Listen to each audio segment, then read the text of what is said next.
So today we're looking at the topic of technology and self. So what do I mean by that? So I guess like as I was sort of thinking through today what I was going to say, I sort of thought that like there's kind of two classes of technology in some sense. You've got technology that's just sort of like a utility or like provides convenience to us. So like, the light bulb is way more convenient than like candles, and cars help us get around. And medicine is like obviously like massively important and like life changing, but in some sense it's just kind of like putting our bodies back into like a sort of right state. And I don't think these technologies really like change the way we sort of think of ourselves or like change the way we think we sort of interact with the world. And on the other hand, you've got like technologies like mobile phones and social media and video games. And I think these have much more sort of like addictive properties, and like phones are like so ubiquitous that we sort of like expect instant access to like information and other people. And obviously there's issues around social media with like sort of comparing yourself to like the ideal photos or like highlight reels of people's life, and like feeling inadequate and feeling unsatisfied. And things like video games can obviously like bring joy, but they can also be like an escape mechanism or an addiction for people. And I think these sorts of things can really have a much bigger impact on sort of who we sort of like view ourselves as, or who we what we sort of think our purpose is, or how we interact with the world. And I think there's a lot more of this sort of technology coming down the pipeline. So there's been like quite a lot of hype recently about Facebook rebranding to Meta, and the idea of the metaverse, which is kind of a nebulous term, but I think it sort of boils down to this sort of like persistent, interconnected, and like shared virtual space. And so by persistent, I mean that like an action you take will have like ramifications and effects like a year down the line or whatever, without like a sort of reset button that like video games or whatever have. By interconnected, I mean that like products from different companies will be able to like sort of interact and cross over with one another. And also there'll be crossover with like the real world much more so than like current sort of, games and things. And shared in that it like the default, I think, for this is going to be like multiple people can experience the same environment together.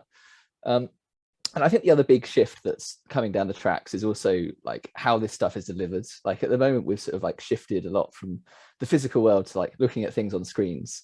But down the track, there's sort of like an increase in like virtual reality and augmented reality.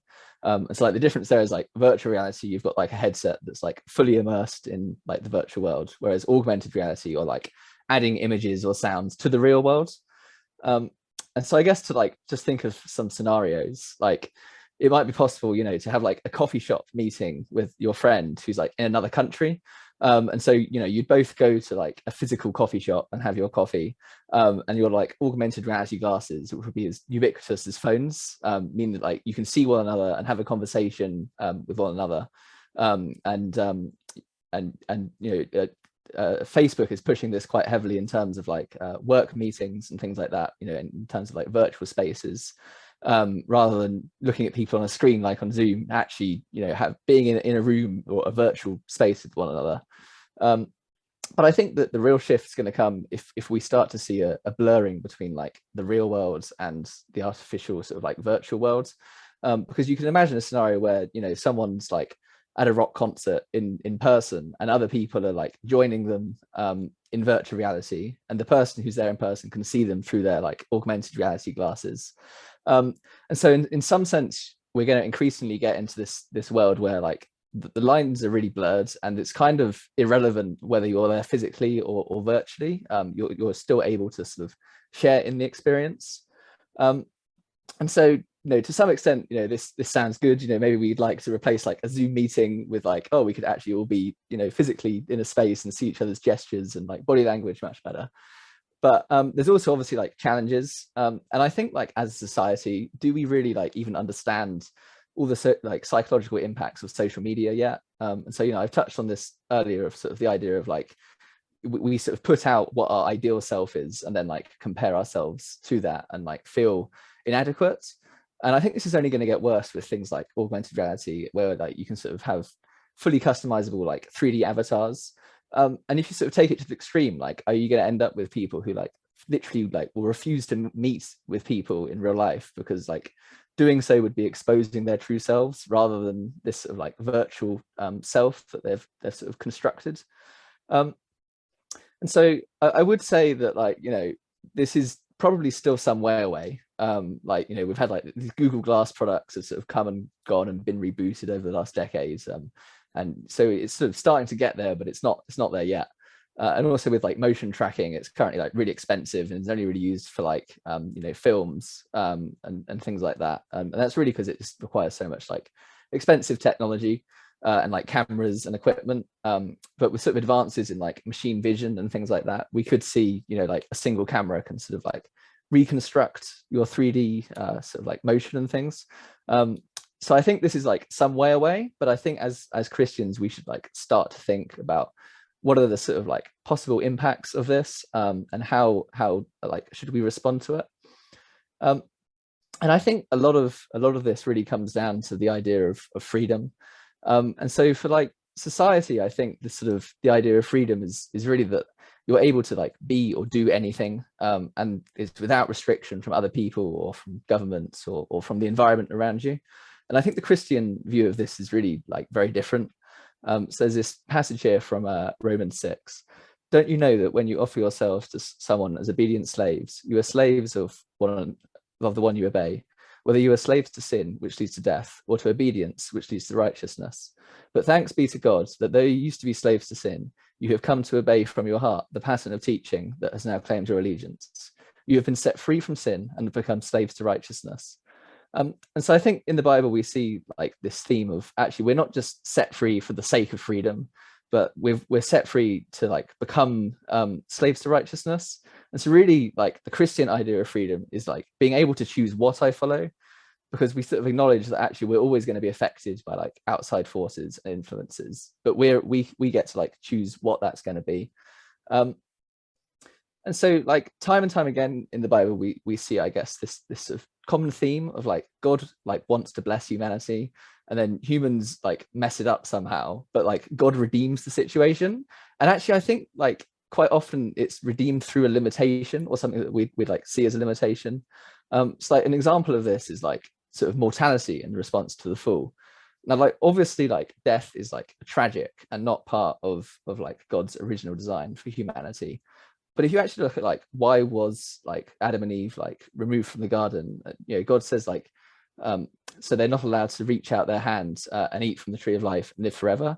And I think in the context of a fallen world, actually like death is in some sense a blessing, because it allows like God to redeem us and move us back into a place of perfection. And like we can see this like God's character, like this passage in Ezekiel 18, he says, do I take any pleasure in the death of the wicked? Rather, am I not pleased when they turn from their ways and lives?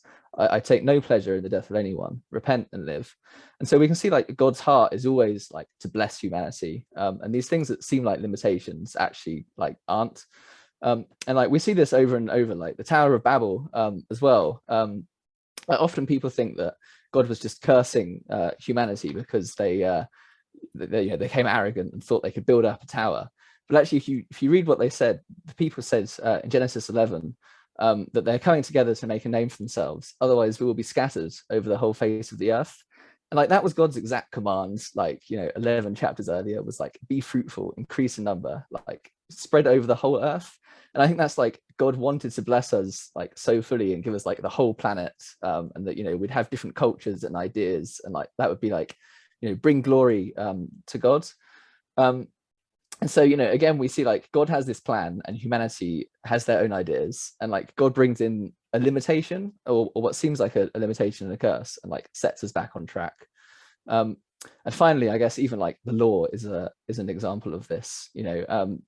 I guess this is a big thing in society of like, oh, Christians have got so many like rules and regulations, and like isn't this a problem? But actually like the character of God is that he does not withhold any good things from us, and so like the law isn't put in place to like hamper us or hinder us, and even though today we're not living under the law anymore, we've got the new covenant, there's still this idea of actually like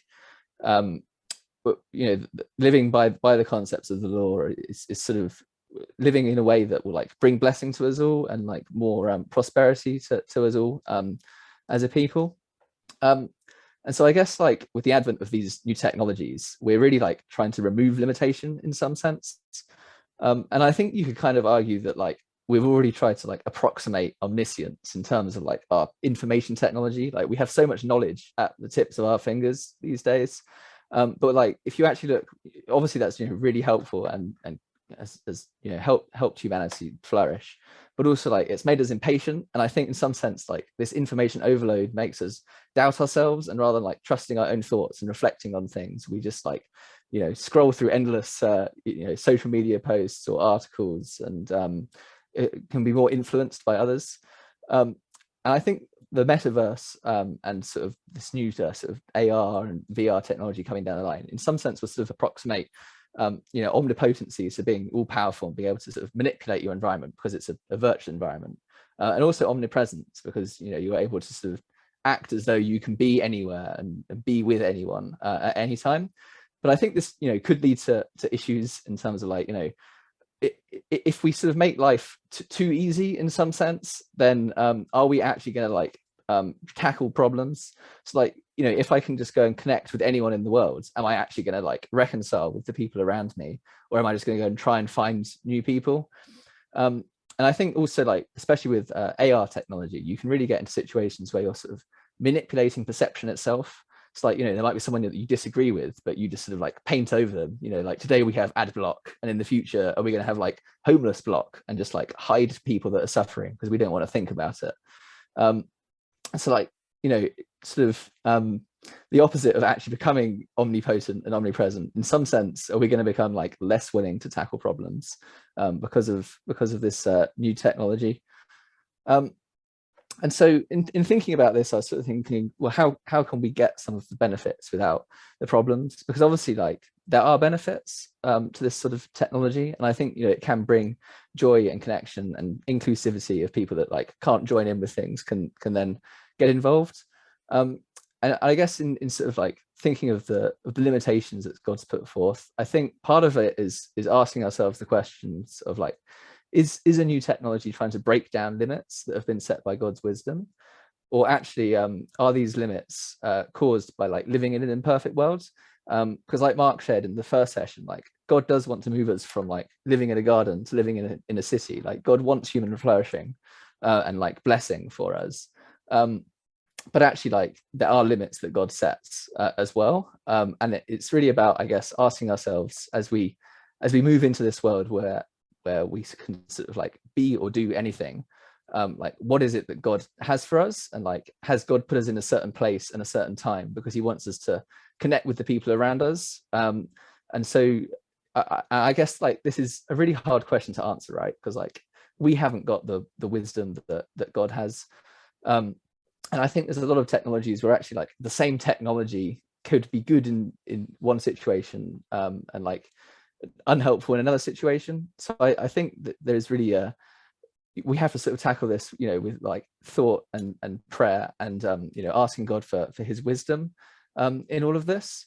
So yeah, I guess it would be good to sort of discuss some of this, and I guess sort of in the light of thinking about like limitations, thinking about like, are there things in our lives which we think are like a frustration or a limitation, but actually which God is using to bless us? And just like if you've got sort of experiences or testimonies about that, I think that would be like a great encouragement.